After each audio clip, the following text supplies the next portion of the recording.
All right, guys, welcome to my channel. This is the Math Test Prep Pro here. I'm just doing a video. I'm going to go over about 5 problems, 5 common problems that you're going to see on standardized tests. And these are the problems that commonly trip people up because they don't do all the things. But we're just going to kind of go over these and just give you an idea of what to look out for and how to solve some of these problems. All right, so let's look at this first problem. First problem is has to do with the order of operation, or PEMDAS. So PEMDAS, what does that stand for? You guys might remember this. It stands for parentheses, exponent, multiplication, division, addition, and subtraction. Now, the cool thing about PEMDAS is that it gives you an idea of the order of operations in which you have to follow in order to simplify an expression, especially when you have addition, multiplication, and parentheses like you do in this problem down here. All right, so let's just scan left to right. I'll notice we got some parentheses, we got some multiplication, some addition. So we need to do the parentheses first, then the multiplication, and then the addition.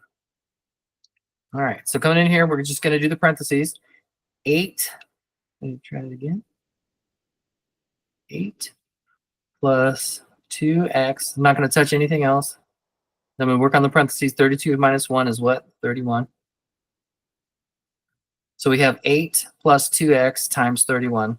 So next we're going to move on to the multiplication. So 8 plus 2x times 31 is 62x, right? Okay. And that's your answer right there. So we're going to rewrite it in a much better form with the variables first. Plus 8. So that's going to be 62x plus 8. That's the answer for that one. Okay. Sorry, I'm going crooked there on the paper. All right, number 2, integer rules, adding and subtracting negatives. Now, in this problem, they want us to solve. Now, these can be tricky too, because when you get into the plus and negative, when you get the minus and negative, you got to know what you're doing. You got to know when to add, got to know when to subtract. So back in high school, I had an algebra teacher. Thank you, Mr. Barnes. He taught me how to do the zip-zip method, and it's real simple. So when you have a negative like that, you just go in there and you go zip, zip, zip, zip. So that now that's a -5 plus 3. So that's a plus a positive 3, which is a plus 3, plus 7 minus 10. All right, now that method made easy work of that minus and negative because that can get confusing. Which way do I go on the number line? Do I go left, right? If you use the zip, zip method, it just lets you know to add positive 3, which is going to be plus 3. All right, so we're going to sum down some of these. We're going to combine some of these terms. -5 plus 3 is what? -2. 7 minus 10 is -3, and that's going to be addition. So we're going to have -2 plus -3. Clean some of this up. All right, -2 plus a -3 equals -5. And that is your answer for that one. The answer for that problem is -5. All right, let's push this up. All right, so decimals. This is another tricky one when they're rounding. Now, you might also have a problem on there where you have to solve an equation, or you have to do some division, or maybe you do a trigonometry problem, and they're going to tell you round the answer to the nearest 100, or maybe to the nearest 1,000. All right, so you got to know what you're doing on these in order to get it right. All right, so round this number, 12.07849, to the nearest 100. All right, so what is the 100th?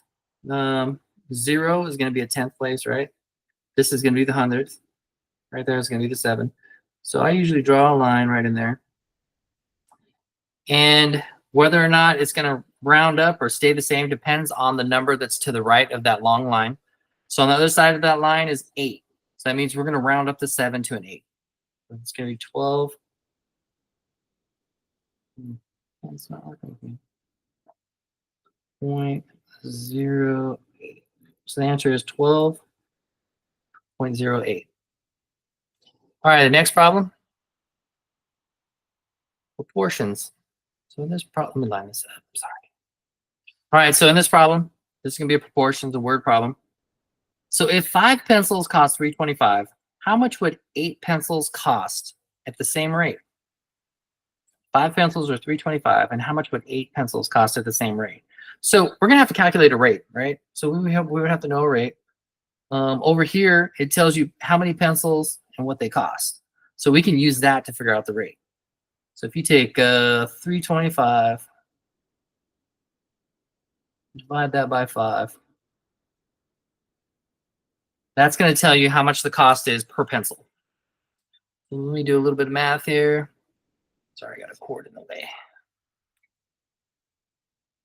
A little bit of math here. So the, let's see, 3.25 divided by 5 equals 0.65. So what that tells you is it is 0.65 or 65 cents for each pencil. Now let's come back over here. We have 8 pencils, right? So 8 pencils times 0.65, which is the rate, can equal how much? So if I went and bought 8 pencils at 65 cents each, it's going to be 5.2. In dollars, that's going to be $5.20. All right. And our last problem is going to be a linear equation. This is going to involve combining like terms and then solving for x. So if you look on the left side here, we have some x's, right? We have 2 x's floating around. So we want to consolidate that. So that's going to be 4x minus 3x is 1x plus 2. 2 doesn't change, it stays on the left side, equals 5x minus 8. Now, if you look at this right here, you'll notice we have 1x over here and 5 over here. We want to try to get all the x's on one side. So I'm going to minus x over here to cancel this one out. Whatever you do to one side, you got to do to the other.